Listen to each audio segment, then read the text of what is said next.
My name is Pamela Grist. I'm 32 years old.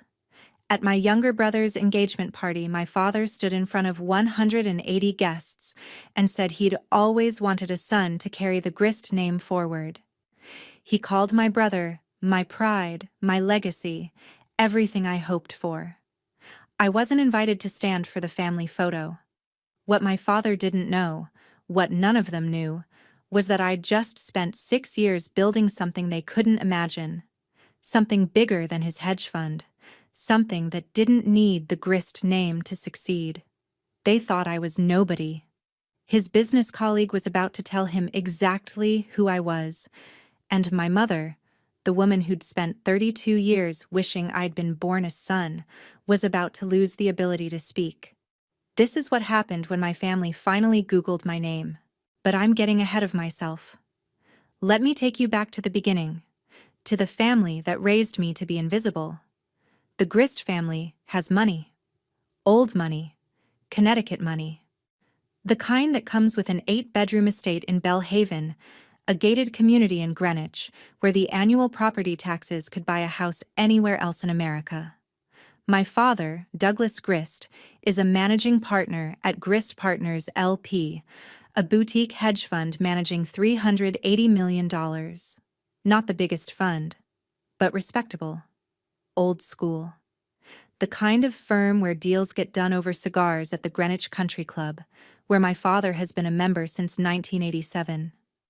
My mother, Victoria, was born Victoria Ashworth in Charleston, South Carolina, a debutante who married up into Connecticut old money.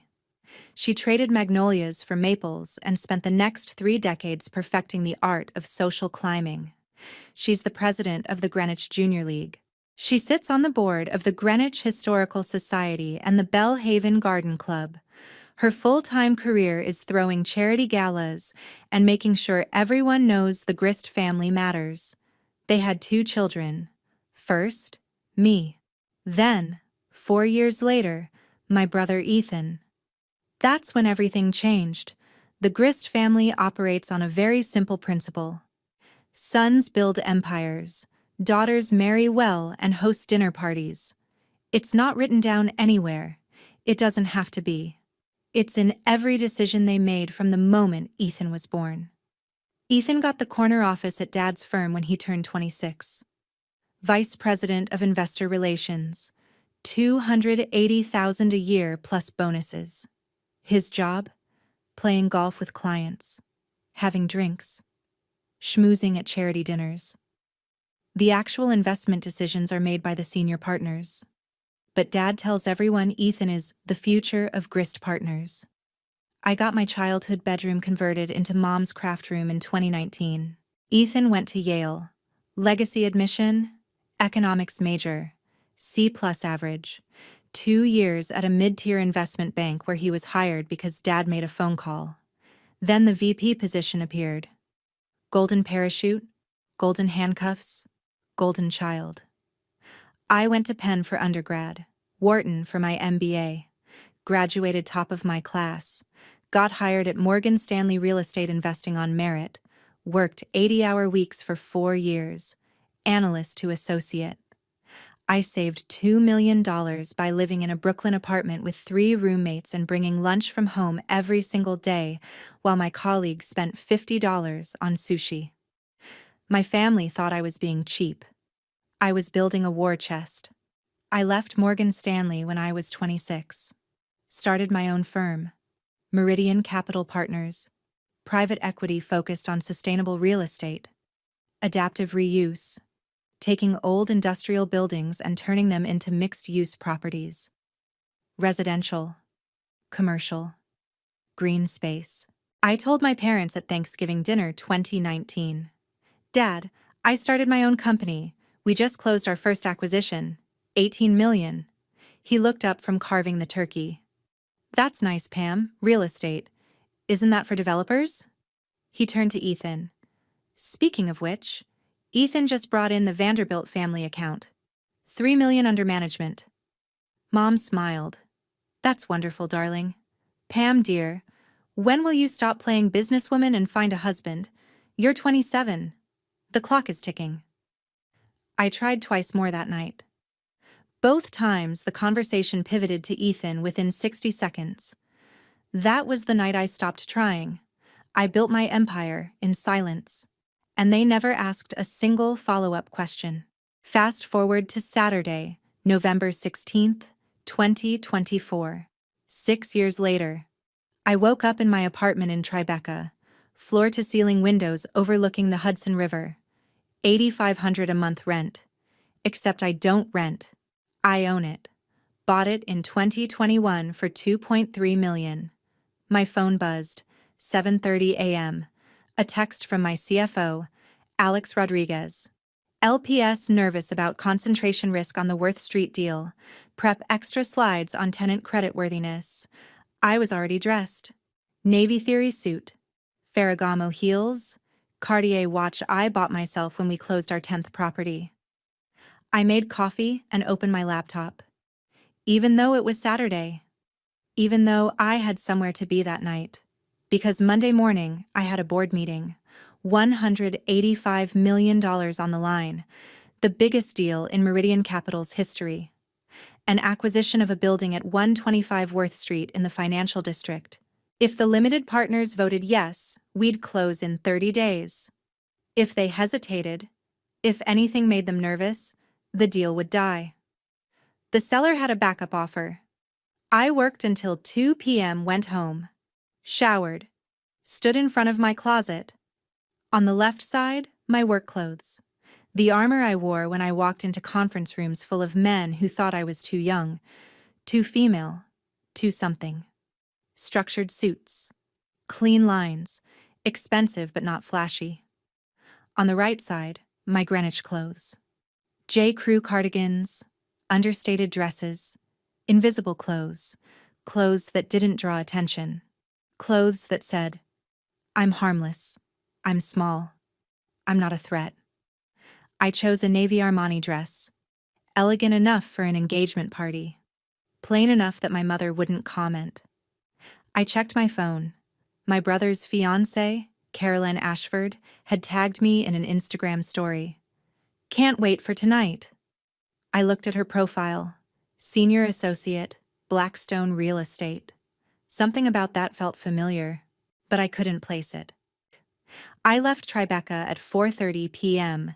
Tesla Model S lease is $1,200 a month, but I wanted the electric car for the environmental optics. I pay attention to optics. It's part of the job. The drive from Manhattan to Greenwich is 52 miles, takes about an hour and 15 minutes without traffic. I-95 North, Exit 3. I watched the city fade behind me, watched the suburbs turn into estates. Gas stations became horse farms. Strip malls became stone walls and iron gates. Greenwich, Connecticut. Population 63,000. But the society subset, the people my parents know, maybe 400 families. Everyone knows everyone. Gossip travels at the speed of light. I thought about Monday's meeting. The limited partners, 3 pension fund CIOs, Cal STRS, Columbia University Endowment, New York State Common, conservative investors, fiduciaries, people responsible for teachers' retirements and hospital workers' pensions. If they sensed any instability in me, any lack of professionalism, any hint that I couldn't handle pressure, they'd walk. I couldn't afford to fall apart this weekend. I pulled off at Exit 3, Bellhaven. The guard at the gate waved me through. I'd grown up here. He recognized the face, if not the person. 5:50 p.m. The engagement party started at 7. I parked in my parents' circular driveway. The house looked the same as it always did. 8 bedrooms, sprawling lawn. The American flag my father flies because he thinks it makes him look patriotic instead of just rich. I sat in my car for 8 minutes. Breathing exercises. Checked the Monday presentation on my iPad one more time. Slides 12 through 18 needed polish. My phone buzzed. A text from Ethan. Thanks for coming tonight. Means a lot. I stared at the message. Didn't respond. At 6:02, I walked inside. The engagement party wasn't at my parents' house. It was at Belle Haven Country Club. Established 1891, according to the bronze plaque by the entrance. Membership costs $85,000 just to join, then $12,000 a year after that. The kind of place where old men make deals over whiskey and young couples get married because their parents got married there. I gave my coat to the attendant. A red jacket with white gloves took it without making eye contact. The cocktail hour was on the terrace. Long Island Sound stretched out beyond the balcony. November sunset. 52 degrees. Heat lamps every 12 feet. Past appetizers. Tuna tartare on little spoons. Truffle arancini. Champagne. Veuve Clicquot. $90 a bottle wholesale. My mother had ordered cases. I spotted her immediately. Victoria Grist in a cream-colored dress that probably cost $4,000. Hermes clutch, Cartier bracelet, air-kissing Mrs. Hartwell from the Garden Club. Then my father. Douglas. Navy suit. Patek Philippe watch. He inherited from his father who inherited it from his. Laughing with a colleague. Cigar in one hand, scotch in the other. And Ethan, my little brother, 28 years old, standing with his fiancée. Caroline was blonde, elegant, genuinely warm smile. The kind of person who looks you in the eye when she shakes your hand. I walked to the bar. Ordered a club soda. "Pam!" My mother's voice. Sharp, like she was calling a dog. I turned. "Oh, you made it." She looked me up and down. "The coat check is that way." "Hi, Mom. We're doing photos at 6:30. Try not to wrinkle." She was already walking away. I sipped my club soda with lime, watched the terrace fill with guests. Investment bankers, lawyers, doctors. Old money, new money pretending to be old money. Greenwich Society in all its glory. And then I saw her again. Caroline, Ethan's fiancée. She was talking to someone near the balcony, but she glanced my way, made eye contact, smiled. Something about her felt familiar, but I still couldn't place it. At 7:15, a staff member in a black suit guided everyone from the terrace into the ballroom. The main event. Dinner. Toasts. The reason we were all here. I found my name on the seating chart. There were 18 tables, 10 people per table, 180 guests total. Table 1 was the head table. My father, my mother, Ethan, Caroline, Caroline's parents, Dr. and Mrs. Ashford, and 4 close family friends. Tables 2 through 6 were my father's business associates, hedge fund people, private equity guys, the money crowd. Tables 7 through 10 were my mother's junior league friends, the charity circuit, the women who lunch. Table 14. That's where they put me. Table 14. Rear, left corner of the ballroom. Partially obscured by a decorative column. 40 feet from the head table.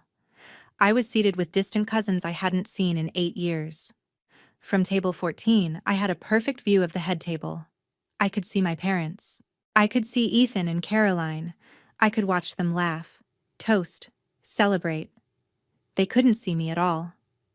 My cousin Michelle sat down next to me. "Pam. Oh my God, how long has it been? What are you up to these days?" "Real estate, mostly boring stuff." "That's nice. I'm in marketing now. Tyler and I just bought a house in Darien. 3 bedrooms. You should come visit." I smiled. I'd love that. The lies we tell at family events. Dinner started. First course. Burrata with heirloom tomatoes. $38 a plate. I know because I've planned enough investor dinners to know catering costs. I made small talk. Answered questions on autopilot. Yes, work is good. No, no boyfriend. Yes, I'm happy. No, I'm not lonely. All lies. At 7:30, the photographer called for family photos. A professional setup. Canon EOS R5. Expensive equipment. The photographer's name was Alan Chen. He shoots all the major Greenwich events. $4,500 for the evening. Grist family, please.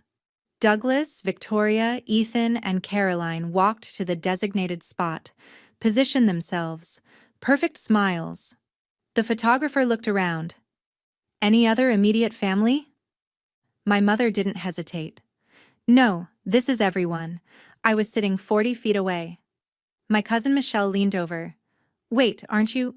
It's fine, I said. The photographer raised his camera. Beautiful family, big smiles. Flash, flash, flash. 6 poses, different configurations. The happy couple, the proud parents, the family legacy. I watched through the gap in the column. Not one of them looked back. Dinner continued. Main course, filet mignon, $64 a plate, roasted vegetables, garlic mashed potatoes, wine, a Napa cab that probably cost $120 a bottle. I checked my phone under the table. A text from Alex, my CFO. LP from Cal STRS asking about tenant rollover risk. Need talking points. I drafted a response. Typed out 3 bullet points about lease structures and tenant creditworthiness. Sent it. Efficient, professional.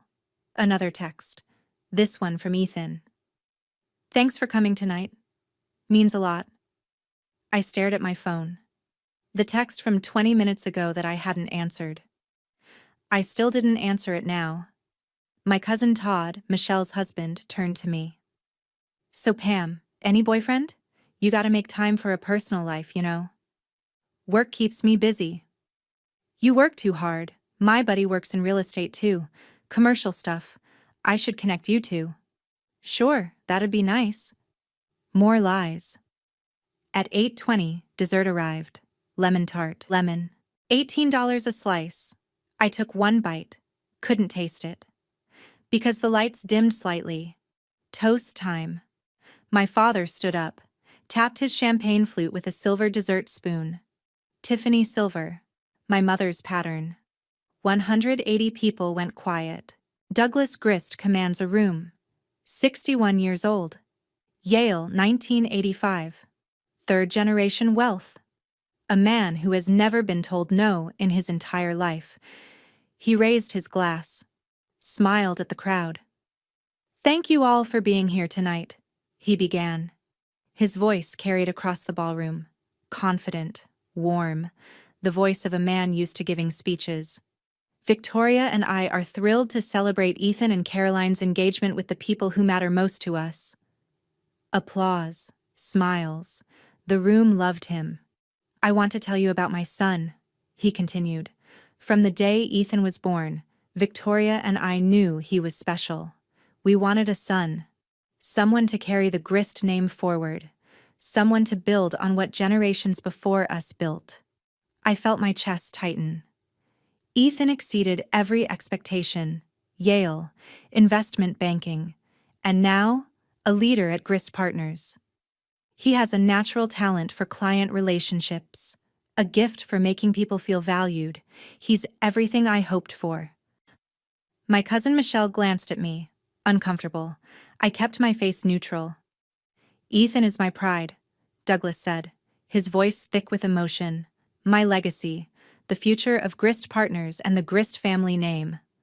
The room applauded. Hear, hear. Glasses raised.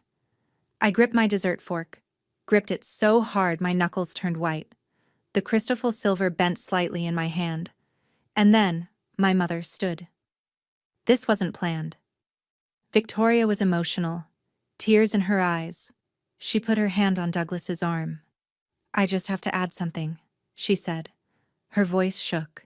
Douglas and I always said, if we could only have one child, we'd want it to be Ethan. Audible gasps from a few tables. Some of the guests knew I existed. Not many, but some. Victoria didn't notice, or didn't care. He's made every sacrifice worth it, she continued. Every sleepless night, every worry. Ethan, darling, you're our greatest joy. She sat down, beaming, dabbing her eyes with an Irish linen napkin. The room erupted in applause again. Congratulations, toasts, clinking glasses. 180 people celebrating. Not one of them looked at table 14, except one, Caroline Ashford, Ethan's fiancée, 40 feet away at the head table. She was staring directly at me, and I saw something in her face change. The photographer called the family up again. "Let's get a photo during the toast." Douglas, Victoria, Ethan, Caroline. They stood, arranged themselves. The perfect family tableau. "The Grist family," the photographer called out. Flash, flash, flash. I stood abruptly. My chair scraped against the floor. My tablemates thought I was going to the restroom. Maybe I was. I didn't know anymore. I walked toward the bar, back to the room. I couldn't look at them. The bartender was a young guy, early 20s. He saw my face. "You okay, miss?" "Club soda, please." He poured it, added lime without me asking, slid it across the bar. "For what it's worth," he said quietly, "I've worked 100 of these parties." That was cold. I looked at him. "Yeah. Families, huh?" I took a 20 from my clutch, left it on the bar for a $4 drink. I heard footsteps behind me. Turned. Caroline Ashford. And this time she wasn't smiling politely. She looked confused. Urgent. "Can I talk to you for a second?" she asked. We moved to a quieter corner, near the French doors that led back to the terrace. The ballroom was loud. Music starting. A jazz quartet. $3,200 for the evening. Caroline studied my face. "I'm so sorry about that toast. That was..." She stopped. Searched for words. "I don't even have words for what that was." "It's fine," I said. My automatic response. The lie I'd been telling for 32 years. "I'm used to it." "You shouldn't have to be." Silence. 15 seconds. She was still looking at me. Her eyes narrowed slightly. "Your voice," she said suddenly. "I know your voice. I don't think we've met before tonight." "No, I do." She shook her head, frustrated with herself. "It's been driving me crazy since we spoke earlier. Where do I know you from?" I felt something cold settle in my stomach. Because I knew what was about to happen. Before she did. I watched her brain work, saw the gears turning, and then her eyes went wide. "Oh my God." Her voice was barely a whisper. Wait. What's your full name?" "Pamela." "Pamela what?" I looked at her. This woman who was about to marry my brother, this woman I'd met for 90 minutes 9 months ago in a conference room in Manhattan. "Grist," I said. She pulled out her phone, hands shaking slightly, typed something. "Pamela Grist Real Estate." Waited, then added, "Meridian Capital." Google results loaded in 0.47 seconds. She stared at her screen, then at me, then back at her screen. "Oh my God," she whispered. "Oh my God, you're Pamela J. Grist?" I didn't answer. "From Meridian Capital Partners? The CEO?" "Yes." Her face cycled through disbelief, shock, something close to horror. She showed me her phone, like I didn't know what was there. LinkedIn profile, Pamela J. Grist, founder and CEO, Meridian Capital Partners, 4,200 followers. She clicked through to the company website. The About page loaded. My bio. My photo. Professional headshot from 2023. "Meridian Capital Partners," she read aloud. Her voice was shaking. "Private equity firm focused on sustainable real estate. 520 million in assets under management." 523 as of last month, I said. She looked at me. Ethan said you did real estate consulting." "I know what he said." She scrolled, clicked. "Pitchbook profile, Urban Green Council board member listing, NYU Stern guest speaker page. Every scroll, another piece of proof. Every click, another lie my family had told. And then I saw it hit her. The memory. "Oh my God," she said again. February 15th. Blackstone. We were looking at co-investment opportunities. Her words came faster now. I pitched to you. Conference room C. You presented your portfolio. You knew every number. You. She stopped. Stared at me. I told my boss you were the sharpest CEO I'd met that quarter. I remembered. 90-minute meeting. She'd asked good questions. Tough questions. I'd respected that. Why didn't you say something? Her voice cracked. When I met you tonight. When Ethan introduced us months ago. You mean when he said I do real estate consulting? When he said it was nothing serious? Caroline had no words. She turned. Looked across the ballroom at Ethan. Then at my father. Then at my mother. Then back at me. And I saw the exact moment she understood everything. Mrs. Patterson was standing next to Caroline, a family friend, wife of a hedge fund manager who competes with my father's firm. Everything okay? She asked. Caroline looked at her. Do you know who Pam is? Mrs. Patterson smiled. Doug's daughter, yes. No. Caroline's voice was strange, hollow. Do you know who she is? She showed Mrs. Patterson her phone. Mrs. Patterson squinted. Read. Her expression changed. Oh, she said. Oh my. She pulled out her own phone. Googled. 500 million?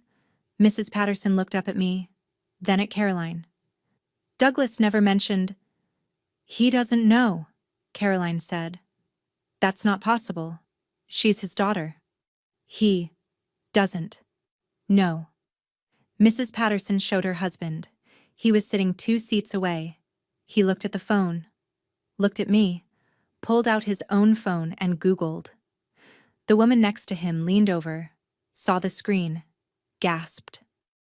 Within 60 seconds, my entire table was staring at phones, then table 13, then table 12. Whispers, building, growing. 520 million? She founded it? Doug doesn't know? How could he not know? Caroline turned back to me. Pamela, But I wasn't looking at her anymore. I was looking at the man walking toward my father. Richard Brennan, managing director at Blackstone Real Estate, the same division where Caroline works. My father's colleague, friend from the country club. I watched him approach table 1, watched him lean down, whisper something to my father, watched my father's champagne flute stop halfway to his mouth, watched his face freeze. Douglas pulled out his phone. Samsung Galaxy. He's anti-Apple for reasons he's never explained. He typed with one finger. Slow, deliberate. Pamela Grist. Hit search. Waited. I couldn't see his screen from 40 feet away, but I knew what he was seeing. LinkedIn. Company website. The same results Caroline had pulled up. His face drained of color. Richard was still talking. Quiet. Urgent.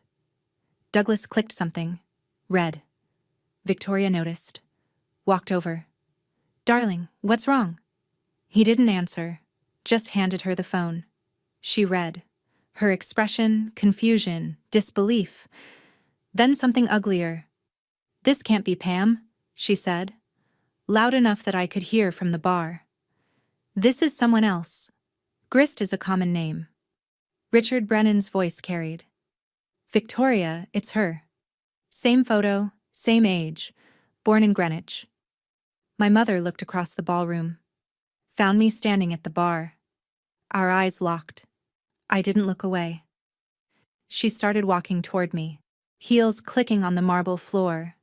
Hermes' clutch gripped so tight her knuckles were white. And I knew. This was it. The moment I'd been avoiding for 6 years. The confrontation I'd never wanted but always knew was coming. Victoria reached the bar. Guests were watching now. Maybe 40 people aware something was happening. Another 80 confused, but sensing drama. She leaned in, voice low, hissing, trying to keep it quiet. What have you done? I looked at her. My mother. The woman who'd wished aloud that I'd never been born. I haven't done anything, Mom. You've embarrassed us. You've made us look like fools. I've embarrassed you? My voice was calm. Too calm. I've been sitting 40 feet away while Dad toasted the son he wished was his only child. Don't be dramatic. He didn't mean... He said it. You said it. In front of 180 people. You said if you could only have one child, it would be Ethan. You're twisting. I'm not twisting anything. I'm just finally letting people see the truth. My father appeared behind her. Phone still in his hand. Douglas Grist, who always had something to say, stood there speechless. He opened his mouth. Nothing came out. Tried again. Tried. Pamela. We didn't know. You never told us. I told you at Thanksgiving 2019. You said real estate was for developers, not serious investors. I didn't mean. What didn't you mean, Dad? That I wasn't serious? Or that I wasn't worthy? If I'd known the scale, would it have mattered? I looked at him. Really looked at him. Would you have introduced me instead of erasing me from the family photo? Would you have toasted me instead of saying your son was all you ever wanted? He had no answer. Ethan appeared. My little brother. The golden child. Caroline must have pulled him away from whatever conversation he'd been having. What's going on? He asked. Caroline showed him her phone. Your sister runs a $520 million company, Ethan. What? No, she does consulting. She showed him the screen. He read. His face went through every emotion I'd expected. Confusion. Disbelief. Shock. Pam, this is you? Yes. But you never... Why didn't you tell me? I tried. You weren't interested. None of you were. That's not fair. Isn't it? My voice stayed level. When's the last time you asked about my work? When's the last time anyone in this family asked me a single question about what I do? Ethan looked at Caroline, at Mom, at Dad, like he was searching for someone to contradict me. No one did. My mother grabbed my arm. We're going somewhere private now. And the whispers spread like fire across dry grass. We walked to a small sitting room off the ballroom. The bridal suite backup, Victorian furniture, a settee that probably cost $8,000. Bellhaven kept everything historic, authentic, expensive. My mother shut the door. 5 people in the room. Pamela, Victoria, Douglas, Ethan, Caroline. Caroline had followed Ethan.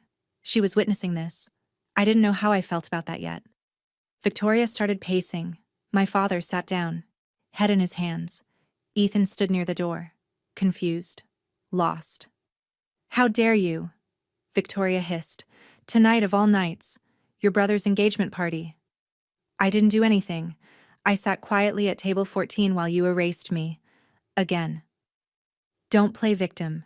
You deliberately hid this from us. I laughed. It came out bitter, short. A sound I didn't recognize as my own. My father finally spoke. Pamela, why didn't you tell us? If we'd known you were running a firm this size. You did know, I said. I told you. Thanksgiving 2019. I brought a portfolio book to show you. You flipped through it for 30 seconds and said, "That's nice, dear." Mom asked who wanted pie. Ethan was on his phone. I tried again. You changed the subject to Ethan's promotion. I tried a third time. You literally walked away. That's not how I remember. Of course it's not. Because you never listened. You never asked follow-up questions. You never Googled my company name. You never showed up. We're your parents, Douglas said. You've always supported Ethan. Silence. My mother's voice went ice cold. Well, I suppose now we know why you've never married. Too busy playing CEO. And something in me broke. Not the sad kind of breaking. the liberating kind. Let me tell you what you missed, I said. My voice was steady, calm. The voice I used in board meetings when someone challenged my numbers and I knew I was right. 2018. I founded Meridian Capital Partners with $2 million I saved working 80-hour weeks at Morgan Stanley. 2019. First acquisition. $18 million. A warehouse in Bushwick. You called it playing developer. My father opened his mouth. I kept going. 2020. 3 more properties. COVID hit. Everyone said real estate was dead. I bought 4 buildings at a 30% discount. 2021. Raised $180 million from institutional investors, pension funds, endowments, family offices. 2022. Portfolio hit 12 properties. 2024. $523 million under management, 32 employees, 18 properties across New York, Boston, and Philadelphia. I looked at each of them. I'm on the board of the Urban Green Council. I've spoken at Wharton, at Stern, at Columbia. I've been quoted in the Wall Street Journal. My firm has a 23% IRR. Do you know what that means, Dad? It means I'm beating 90% of real estate PE firms in the country. Douglas stared at his hands. And you know what? I continued. None of that matters, because you never asked. Ethan stood up. Pam, I'm sorry, I should have... But I wasn't done. I turned to him. You've been VP at Dad's firm for 2 years. Your salary is $280,000. You brought in $3 million in client assets. One of them was a family friend Dad referred. Your actual job is playing golf and having drinks, and they call you the future of grist partners. Ethan's face went red. I have 32 employees who depend on me, I said. I manage $523 million that belongs to pension funds, teachers, firefighters, nurses. If I fail, they lose their retirements, and our parents think you're the successful one. That's not fair, Ethan said quietly. You're right, I said. It's not fair. None of this is fair. Caroline spoke for the first time since we'd entered the room. Mr. and Mrs. Grist, she said. Her voice was professional, measured. The voice she probably used at Blackstone when she was delivering bad news to a client. I think you need to understand something. Caroline stepped forward. All eyes on her. I work at Blackstone Real Estate, she said. I've been in this industry for 3 years. I've reviewed over 50 private equity firms. Meridian Capital Partners is exceptional. She looked at my father, at my mother. 23% IRR, disciplined underwriting, institutional quality LP base, strong track record, 0 blow-ups. Pamela is one of the best operators I've encountered. My mother started to interrupt. This is none of your... I'm marrying into this family, Caroline said. Her voice didn't rise, didn't waver. It absolutely is my business. She turned to me, then back to them. When I pitched to her in February, I told my boss she was the sharpest CEO I'd met that quarter. And tonight, she gestured at the closed door, at the ballroom beyond. Tonight, I listened to you toast your son for bringing in 1 client referral. She paused. The disconnect is staggering. Ethan looked at Caroline like he'd never seen her before, and I realized something. She was the only person in that room who saw me clearly. My father's voice was defeated. Small. What do you want from us, Pamela? I paused. Considered. I want you to have asked, I said finally. 6 years ago. 4 years ago. Last month. I want you to have cared enough to Google my name. I want you to have included me in one family photo. I want you to have not said your son was all you ever wanted while I was sitting 40 feet away. We can fix this, Douglas said. You can't fix 32 years. My mother's voice was sharp. So this is it? You're just done with us? I looked at her. This woman who'd spent my entire childhood wishing I'd been born different. "I've been done for a long time," I said. "Tonight you're just finally noticing." I walked toward the door, put my hand on the handle, and then I turned back. "One last thing. You spent 32 years wishing I was different," I said. "I spent 6 years becoming someone extraordinary. The only difference is, I did it without needing your approval." I looked at my father. "Your fund manages 380 million, Dad. Mine manages 523. I beat you. And you never even knew we were competing." I opened the door. Caroline called after me. "Pamela, wait." I looked back at her. "Congratulations on your engagement, Caroline. You're marrying a good man. I hope he learns to be a better brother." I walked out of that room, walked past 168 people who finally saw me, and I drove back to Manhattan. Alone. Just like I'd built everything. Alone. I pulled over at the Vince Lombardi rest stop near the George Washington Bridge. 11:10 p.m. The parking lot was nearly empty. Just a few trucks. Late travelers. I sat in the dark, hands shaking on the steering wheel. My phone was buzzing. Texts. Caroline, Ethan, unknown numbers. I ignored them all. I thought about Monday, the board meeting, $185 million on the line, 3 pension fund CIOs sitting across a conference table. Lawyers from Sullivan and Cromwell, my investment committee, all of them waiting for me to be sharp, focused, professional. I couldn't afford to fall apart. But sitting in that parking lot, watching semis roll past on I-95, I let myself feel it. Just for 10 minutes. The grief, the anger, the relief, and then I turned the car back on. Drove the rest of the way to Tribeca. Got home at 11:45. I changed into sweatpants. Made tea. Opened my laptop. And I did what I always did when the world felt like it was ending. I worked. People ask me how I built Meridian Capital. They want to know the strategy, the secret, the magic formula. There's no magic. I built it the way you build anything worth having, one decision at a time. 2014, fresh out of Wharton. I took a job at Morgan Stanley Real Estate Investing. Analyst position, $85,000 a year? Not bad for 22 years old. But Manhattan rents are $3,500 a month for a studio. My colleagues were spending $150,000 and living paycheck to paycheck. I moved to Brooklyn. Found an apartment in Bushwick with 3 roommates. $1,200 a month. I wore the same 3 suits for 2 years. I brought lunch from home every day. Tupperware with leftovers from dinner. I took the subway while everyone else took Ubers. They thought I was cheap. I was saving 60% of my income. By year 4 at Morgan Stanley, I was an associate. Base salary $140,000. Bonuses got bigger. I lived the exact same way.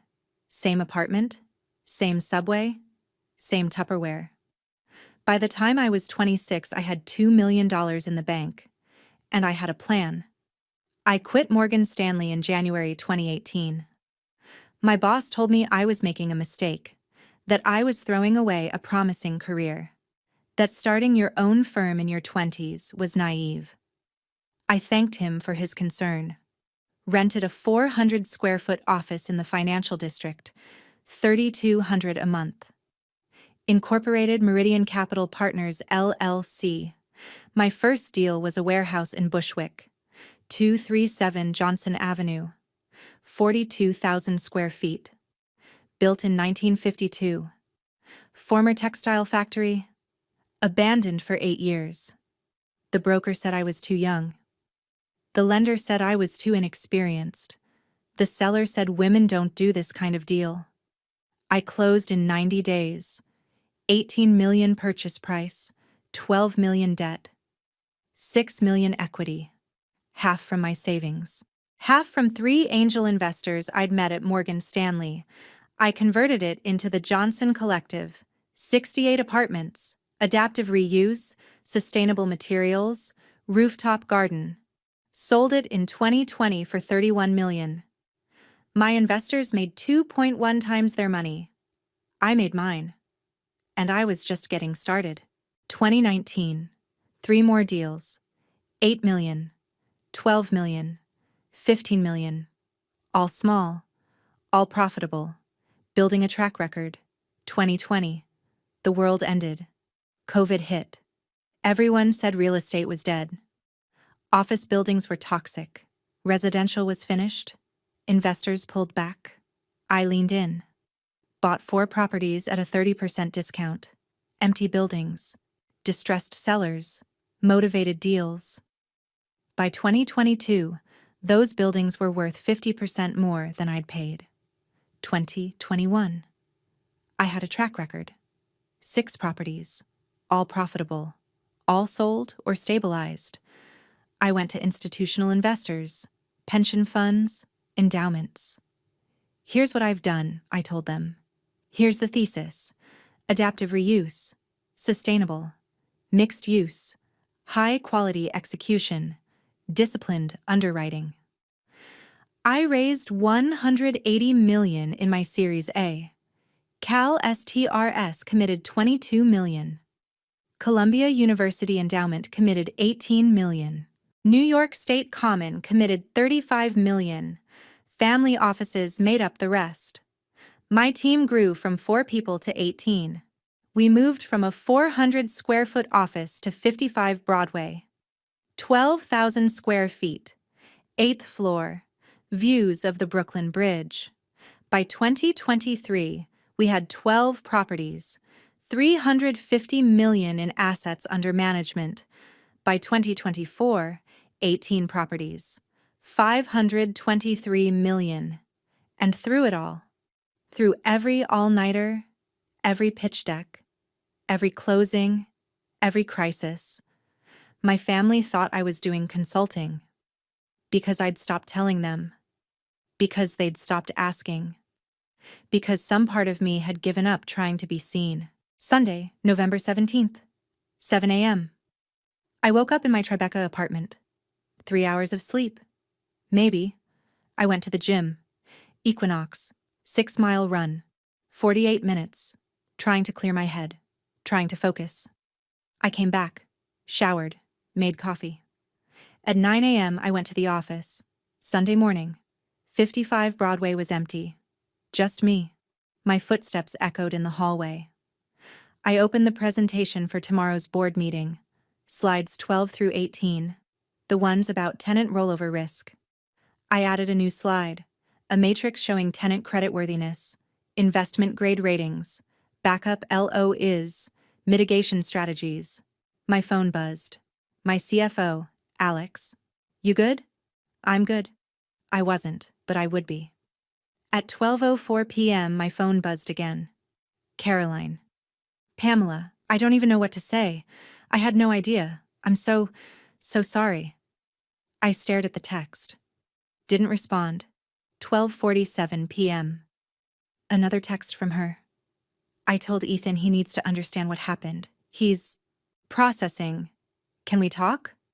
Coffee this week? 1:15 p.m. I finally responded. You didn't know. Not your fault. Can I do anything? Focus on Ethan. He's going to need support. What about you? I looked at that question for a long time. I've been supporting myself for 6 years. 2:33 p.m. Ethan left a voicemail. His voice was shaky. Pam, it's me. I don't even know where to start. Caroline showed me everything. Your company, the properties, the... Jesus, Pam. Why didn't you tell me? I mean, I know why. I do. Because I never asked. Because I was too busy being the golden child to see you at all. I'm sorry. I'm so sorry. Can we talk? Please? The voicemail kept going. I've been thinking all night about every time you tried to tell me something and I changed the subject. Every time Mom and Dad dismissed you and I said nothing. Every time I took credit for being the successful one when you were out there actually building something real. I was a coward. I'm still a coward. But I want to be better. If you'll let me. Background noise. Caroline's voice. She was there with him. The voicemail ended. I listened to it 3 times. Then I deleted it. Not out of anger. Out of protection. Because if I let myself feel it, really feel it, I'd break. And I had a board meeting in 20 hours. 4:18 p.m. An email from my father. Subject: We need to talk. Pamela. Your mother and I are deeply hurt that you chose to conceal your professional success from us. We deserve an explanation.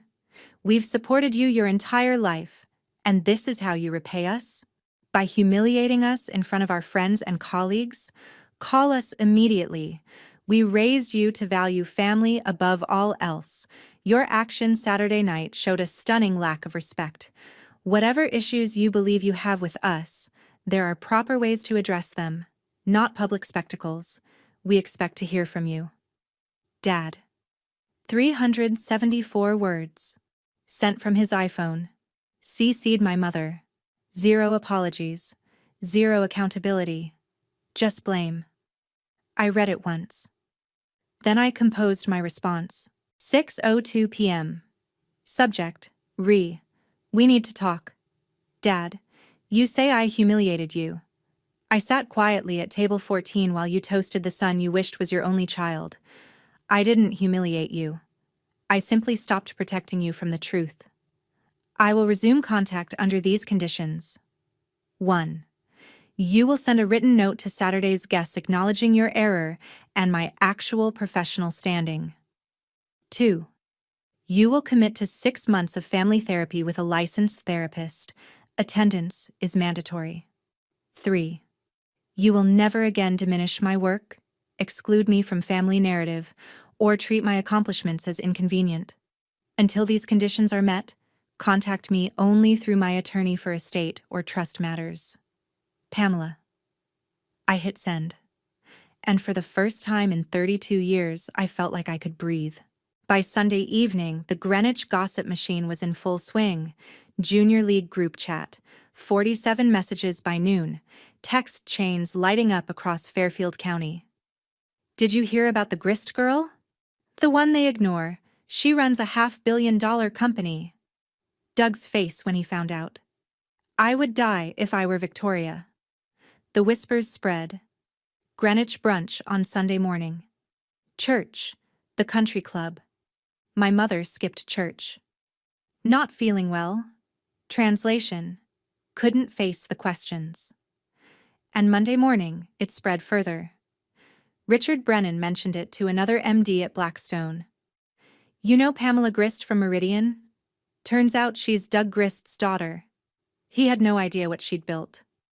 The real estate PE community is small, 200 major players in the Northeast. Everyone knows everyone. Word traveled. Did you hear about Doug Grist's daughter? The Meridian CEO? Yeah, wild. Built a $520 million firm and he didn't even know. Self-made, no family money, makes you respect her more. Makes you question him. And Monday morning, I walked into the biggest meeting of my career, with 0 family support. Just like I'd done everything else. Monday, November 18th. 5:45 a.m. alarm. I got up, showered, made coffee. Reviewed the presentation one final time. Navy theory suit, Ferragamo heels, Cartier watch. I looked in the mirror. Eyes tired, but determined. I left my apartment at 6:50, walked to the office, 1.2 miles. I needed the air, needed to clear my head. Arrived at 7:15. My team was already there. Alex Rodriguez, my CFO, 2 of my partners, Sarah Kim and Michael Torres. You ready? Alex asked. I looked at him. This man I'd hired 4 years ago, who'd left a safe job at Blackstone to join a 28-year-old woman's startup. I'm ready. Everything okay? You seem... I'm fine. Let's run through the Q&A one more time. We did. 7:55. The LPs started arriving. 3 men. Robert Chen from Cal STRS, California State Teachers Retirement System. 308 billion in total assets. Our LP for 22 million. Dr. Lisa Moretti. Columbia University Endowment. 14.3 billion. Our LP for 18 million. James O'Brien. New York State Common Retirement Fund. 254 billion. Our LP for 35 million. Conservative investors, fiduciaries, people responsible for teachers' pensions and hospital workers' retirement accounts. If they voted no, the deal died. 8 a.m. The conference room door opened, and I became the person my family never saw. The CEO, the operator, the woman who built this. 8:05. I started the presentation. Slide 1. The opportunity. 125 Worth Street. Financial District, 92,000 square feet. Built in 1928. Office building, historic facade, empty for 3 years. Slide 2. The thesis. Adaptive reuse. Residential conversion. 84 luxury units. Ground floor retail. Rooftop amenity space. Slide 3. The numbers. Purchase price $185 million. Senior debt $110 million. Equity $75 million. Meridian's fund $42 million. LP co-investment $33 million. I moved through the slides. Methodical. Confident. Slide 18. The one I'd added yesterday. Tenant creditworthiness matrix. Largest tenant. Investment banking firm. Lease expiration 2027. If they don't renew, backup LOIs from 2 investment-grade tenants. Combined space 65% of original tenant. Rental rates 8% higher. Robert Chen from Cal STRS raised his hand. Your largest tenant is 40% of NOI. What's your mitigation if they don't renew? I didn't check my notes. We've secured letters of intent from 2 backup tenants, both investment-grade credit. Combined, they'd take 65% of that space at rental rates 8% higher than current. When were these LOIs signed? October 23rd and November 2nd, both valid through year-end. He nodded. Wrote something down. Dr. Moretti from Columbia asked about interest rate risk. I walked through our hedge strategy. Fixed-rate senior debt. Caps on floating exposure. James O'Brien asked about exit strategy. I presented 3 scenarios: 5-year hold, 7-year hold, 10-year hold, IRR projections for each, conservative, base case, upside, 45 minutes of presentation, 35 minutes of Q&A, 0 stumbles, 9:35.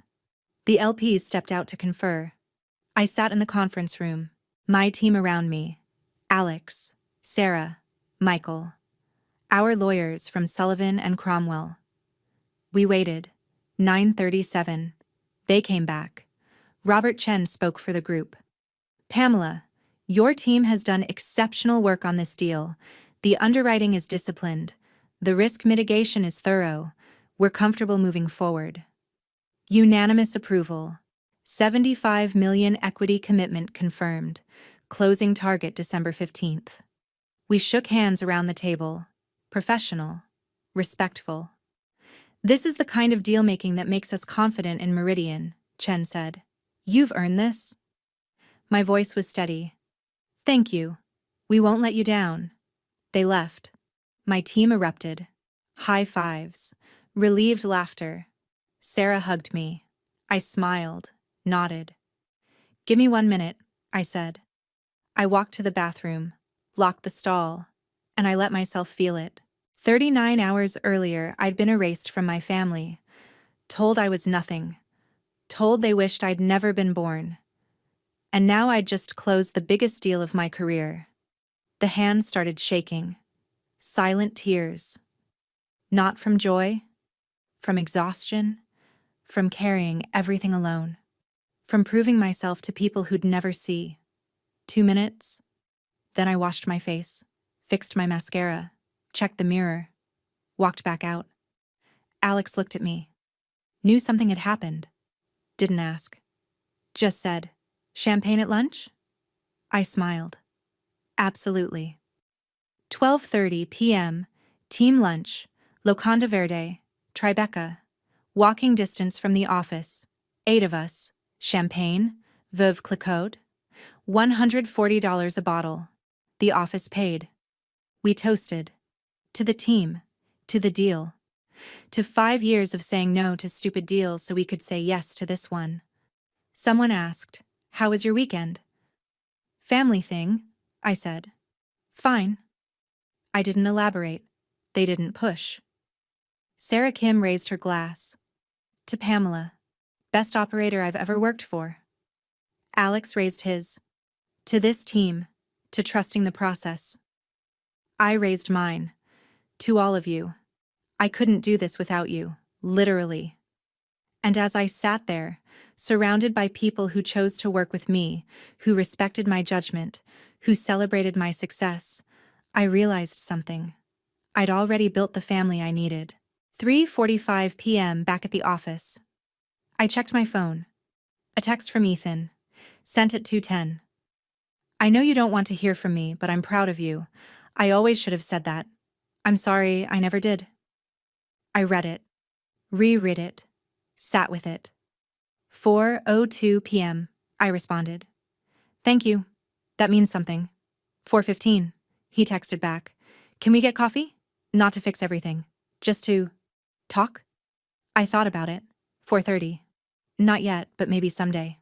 I'll wait. And I realized, maybe Ethan could change. Maybe he'd learn. But my parents? They'd already shown me who they were. For 32 years. The next week was quiet. Monday through Friday. My father sent 3 more emails. My mother left 2 voicemails. All demanding discussion. All insisting they deserved explanation. All threatening to reconsider estate planning. I didn't respond to any of them. I forwarded everything to my attorney.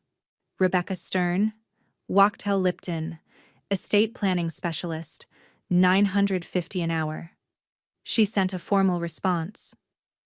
Ms. Grist has designated me as her representative for family legal matters, direct all communications through my office.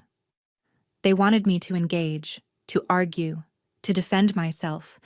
I refused, because the only power they had left was the power I gave them. And I gave them none. November 25th. Thanksgiving. My mother texted, "Pamela, whatever issues we're having, Thanksgiving is family time. We expect you at 2 p.m. Thursday." I responded, "I have other plans. Enjoy your holiday." Other plans? With whom? This is family tradition.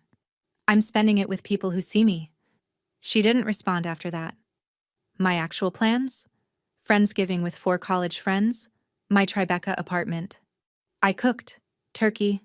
Stuffing. Mashed potatoes. Pie. 6 p.m. People who knew my real life. Thanksgiving Day, my mother posted on Instagram. A photo. Douglas. Victoria. Ethan. Caroline. Caption. Grateful for family. I scrolled past. December 3rd.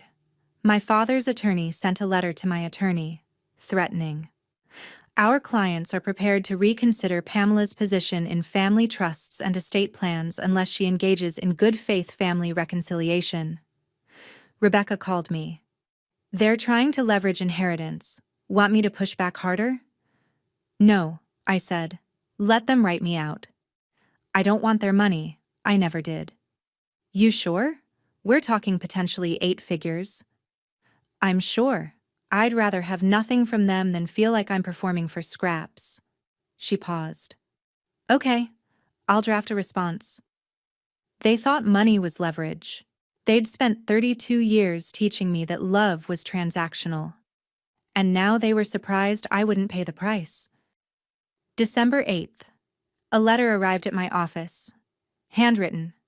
3 pages. From Ethan. I recognized his handwriting immediately. I opened it. Pam, I've been in therapy for 3 weeks now. Individual sessions with Dr. Nathan Brooks. I'm not telling you this to get credit. I'm telling you because I want you to know I'm trying. I've been thinking about Thanksgiving 2019. You brought that portfolio book. Dad barely looked at it. Mom changed the subject, and I sat there playing on my phone. I was 23 years old and I couldn't be bothered to ask my own sister about her work. That's not just passive, that's cruel. I'm sorry. I've been thinking about every family dinner where they talked about me for an hour and you for 30 seconds. Every time I accepted their praise without wondering why you never got any. Every time I benefited from being the favorite and never questioned what that cost you. I was a coward. I'm still learning not to be. I'm not asking for forgiveness. I don't deserve it yet. I just wanted you to know I see it now. I see what I did. What I didn't do. Caroline's been helping me understand. She's been incredible. And she keeps saying the same thing. Your sister built something extraordinary and you never even asked her about it. She's right. I'm sorry, Pam. Ethan. I read it twice. Put it in my desk drawer. Didn't respond yet. But I kept it. Because trying was something. Not enough. But something. December 12th. Caroline texted. Still want to grab coffee? I agreed. We met at Blue Bottle, Tribeca, 7:30 a.m. Before work, she ordered a cortado. So did I. We laughed.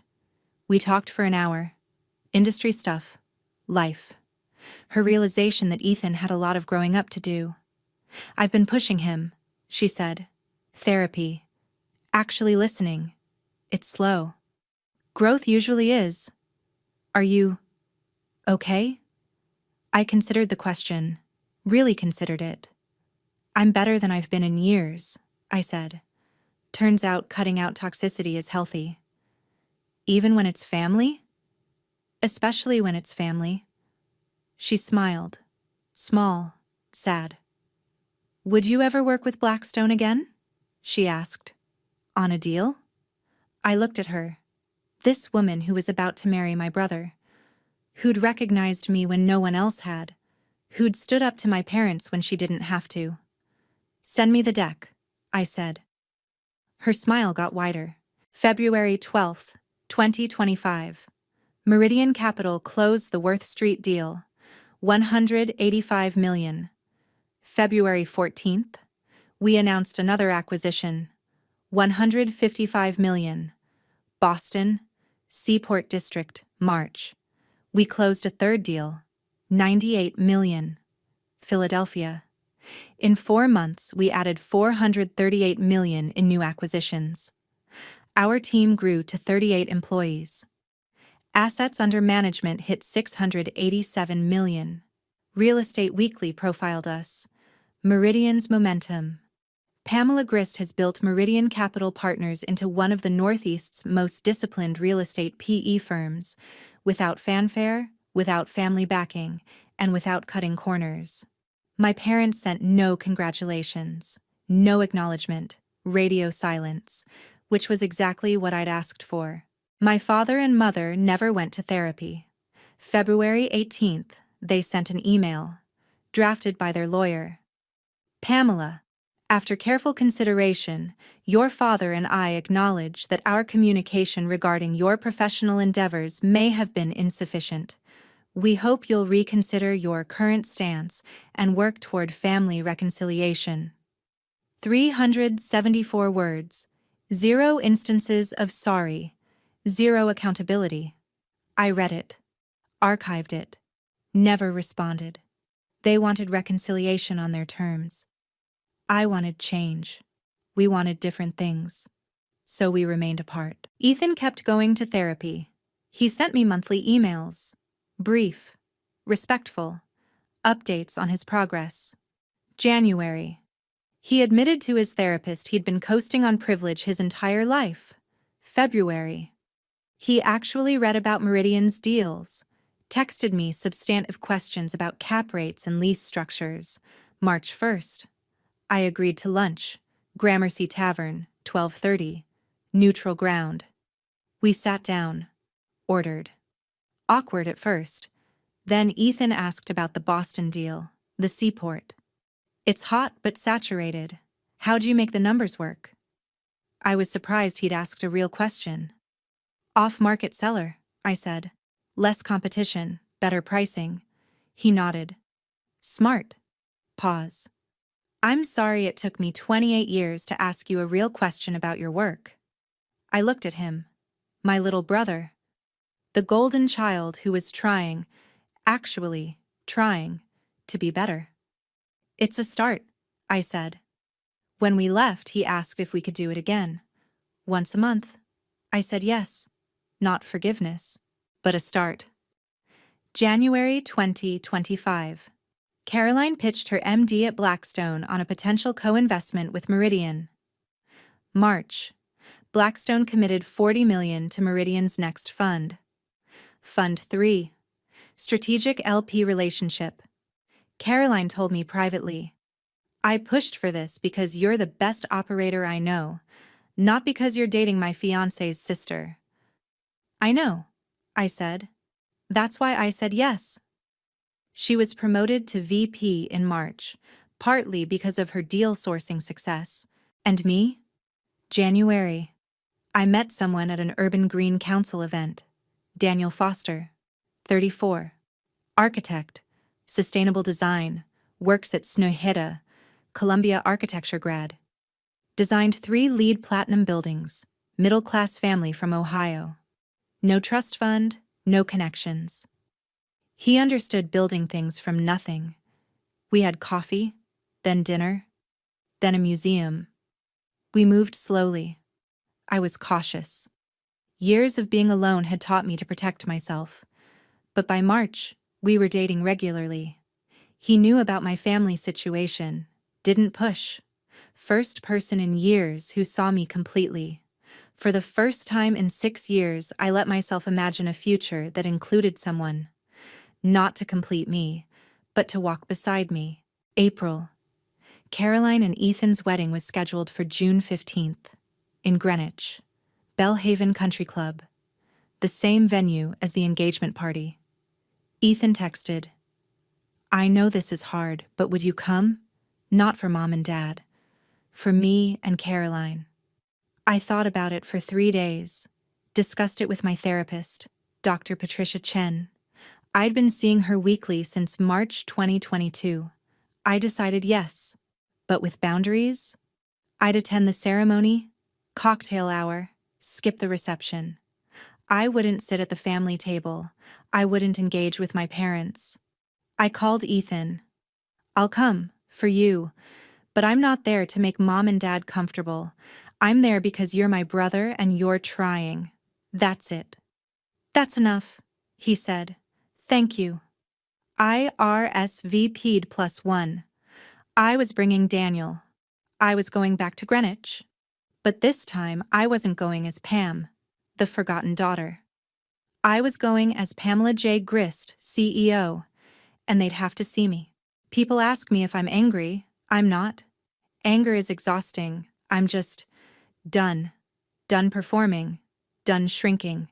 Done hoping they'll wake up one day and see me. Because I see myself. And that's enough. I built a $500 million company without their help. Without their approval. Without their acknowledgement. I built it in silence.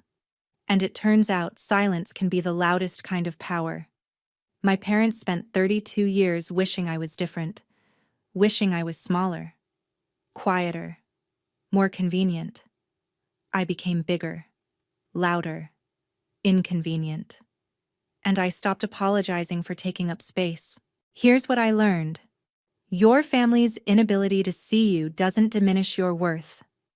Their blindness is their limitation, not yours. You can grieve the family you deserved while building the life you earned.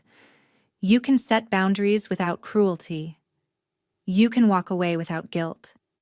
And you can build something extraordinary, something that matters, something that lasts, without needing the people who were supposed to love you to witness it. I spent 6 years becoming someone my parents couldn't ignore. Except they did. Because seeing me would have meant admitting they were wrong. And some people would rather maintain their worldview than update it for reality. So I stopped waiting for them to see me, and I started building a life where I saw myself. That's not revenge. That's freedom. If your family can't see you, build a life where you see yourself. Show up for yourself. Every single day. Until the reflection in the mirror is someone you're proud of. Until the team around you is family you chose. Until the empire you built is proof, not for them, but for you, that you were always enough. I know some of you watching this are seeing yourself in this story. The kid who was told they weren't enough. The adult who built something extraordinary while their family looked away. The person who had to choose themselves over the people who were supposed to choose them first. I see you, and I'm telling you, you made the right choice. Have you ever had to choose between family and your own worth? What did you do? I'd love to hear your story.